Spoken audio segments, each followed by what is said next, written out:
Hi, my name is Linda Schroeder. I am a DNP student at USC Upstate. I am taking a systems management class for our program for the practicum, DNP and public health. Today I'm doing an interview on Cindy Snipes.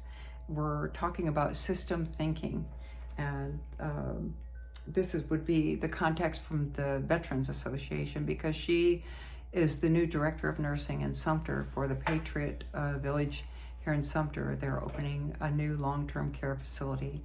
She's quite familiar with this practice because she opened the new VA facility in Florence, South Carolina, so she understands the system, and I thought she would be a great candidate for this interview. So I'd like to introduce you to Ms. Cindy Snipes. Hello. Okay, so Cindy, I'm going to do an interview today, and we're talking about systems thinkers, and I'm going to do just a summary of what we're talking about when I think about system thinkers. Would you think you're a system thinker? Yes. When I go on to this, you seek understanding of the big picture, you observe how elements within a system change over time, generating patterns and trends.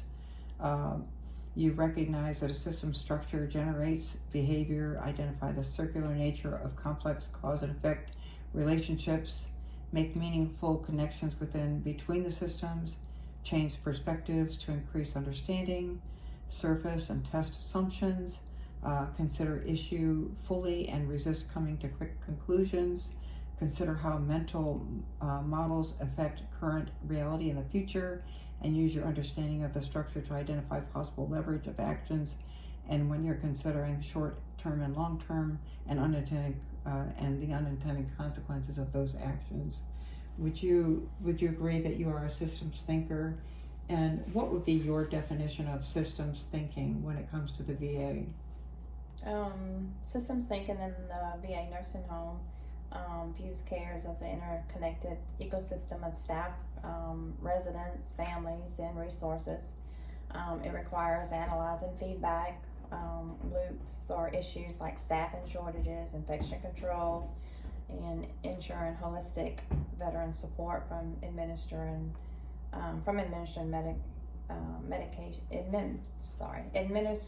admission to discharge. So you have the full picture of somebody being admitted to the facility all the way till when they're discharged. Yes. Are they ever there long term? I mean, most of our residents are there long term. Yes. It's their home. It's their home. Okay, so the interconnected system of the eco-staff system includes the residents, families, and the resources? Absolutely, it's all part of their care plan. So all are involved. We have a interdisciplinary team. So there's all departments are involved in each resident and their care. Very good. So the next question, how are systems thinking and competency beneficial to the practice healthcare administration and leadership? Well, it boosts competency by predicting impacts on resident safety and efficiency. And leadership, it promotes interdepartmental collaboration, reducing errors in chronic care for our aging veterans. So when you have nurses there, they're giving medicines and they're taking care of this person. Are most of them ambulatory, or are they total care, or? We have a variety. We have some that are ambulatory, some of course wheelchair bound, and then some that are total care. We are just getting started, so of course we're building our census up to our full capacity of 104. Wow. Do you have physical therapy there also? They do have physical therapy, occupational therapy, and speech therapy that are available. So with 104 residents, how many nurses would you have to staff that with? It's divided into 4 different communities. 4 communities of 26 beds are residents, and so for a day shift, you would have 2 nurses and 3 CNAs for the 26, and at night shift, your ratios, according to CMS guidelines, are increased, so you would only need 1 nurse and 2 CNAs at night. Very good. Yeah. So the next, what I'd like to ask you is, when you hire new staffing, new resident, and you have new residents, are they aware of how to take care of VA? Is it different from a regular nursing home, do you feel? No, the same guidelines, per DHEC and CMS are into play, so, the nurses, have training as far as what they need to do, their, capabilities to take care of, long-term care, residents, the same there, and also the CNAs. Okay, so,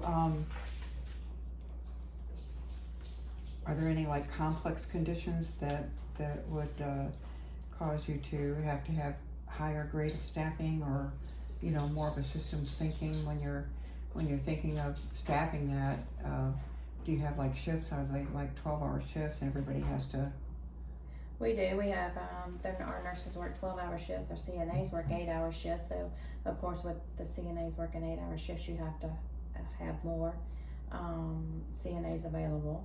And then of course with any kind of outbreak, with any kind of illness such as COVID-19, you possibly would have to, open up like a isolation unit, and you would also have to, have more staff to just dedicated, for those residents. That kind of comes into play with the next question about in what ways systems think to and be integrated into strategic planning. So if you were to have an outbreak, do you have meetings of what ifs? Yes, you have your, you have tools, in place, and, protocols in place that you need. If you were to have an outbreak and you have to put, residents on isolation, and then of course you have dedicated staff, to take care of those, residents, that are on isolation precautions for any kind of outbreak or illness. Okay, so the connections of the service offerings must be optimized throughout the organizational structure and operations. Like, you need a solid framework that helps making decisions. And what about promoting transparency so that everybody is on the same page? How do you manage that sort of thing so that everybody understands the direction of this facility? You have meetings. We have daily meetings with the management. You have staff meetings every so often, and then monthly you have what we call QAPI meetings, where a quality assurance in every department comes forward and usually has audits that they have done over the month, just to make sure that for that department that the care that they are supposed to be providing has been done. So obviously this is insurance dependent, and you have to, everything's based on a budget, and so like you incorporate dependency, like for expansions, or aligning, like you're saying, you have to align the staffing and the budgets and the VA protocols. I guess this is all heading towards sustained growth so that everybody's on the same page. Would you agree with that? Yes. Okay, so do you feel like everybody should be a system thinker when they come into your place, especially the people that you hire? Do you hire the different leaders in departments also? I usually am responsible for the nursing staff. So, like I said, as far as getting up and getting started, like the hire and nursing administration is already set into place. But I will be hiring like unit managers and things like that to oversee, like a day-to-day basis of the units once we get, at a increased capacity. And that's all part of your strategic planning. Absolutely. So the last part of it, how can we create a systems thinking culture in healthcare and prepare future leaders? And, a systems thinker is like fosters the same mindsets, the behaviors, analysis, and data. How do you go about doing that when you have like 104, if you have 104 residents, how would you get on the same page so that you have universal recognition of components of the whole that everybody needs to be working together? How would you do that? Just by meetings, by getting out there, I think you and I talked earlier when we talked about things, and I think you said quality assurance meetings. Quality meetings, yes. Quality Okay. assurance. Mm-hmm. And what about technical, like when we're talking about today, used to years ago. Clearly, things have changed. So Yes. now you're talking about the integration of technical care. Yes, So you have computer systems. And absolutely. do you have a new computer system there? And how is it supposed to help you with your patient care? Yes, we use what they call PCC or point click care. It's an electronic medical record. So the nurses and the CNAs are all trained on that system, how to, of course, administer medications, sign off treatments, and then the CNAs are responsible for what they call POC or plan of care, and that is the ADLs of the activities of daily living, such as bathing, grooming, dressing, those kind of things that they help the veterans with. And so they have to do, the nurses have to do their charting every shift, and also the CNAs do their charting every shift that they work. So if you were to try to get more veterans into your village, how would you go about doing that? Is it because of your systems thinking and the systems care? Do you feel like that's all part of promoting your facility?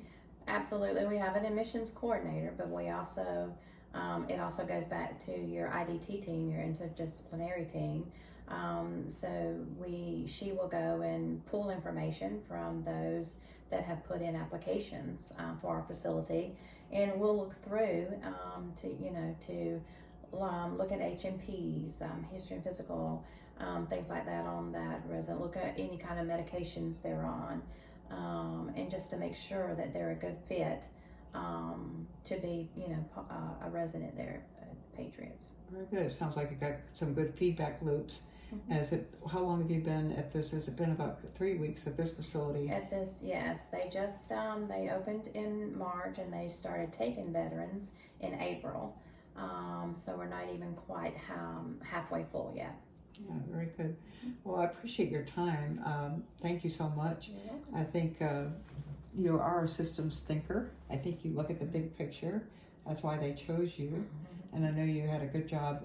You're very grateful to be here in Sumter because it's a little closer to your home now. It is. So, and taking care of veterans is pretty special. So, it is. So Cindy Snipes, thank you so much. We appreciate your time for this interview. And thanks for listening.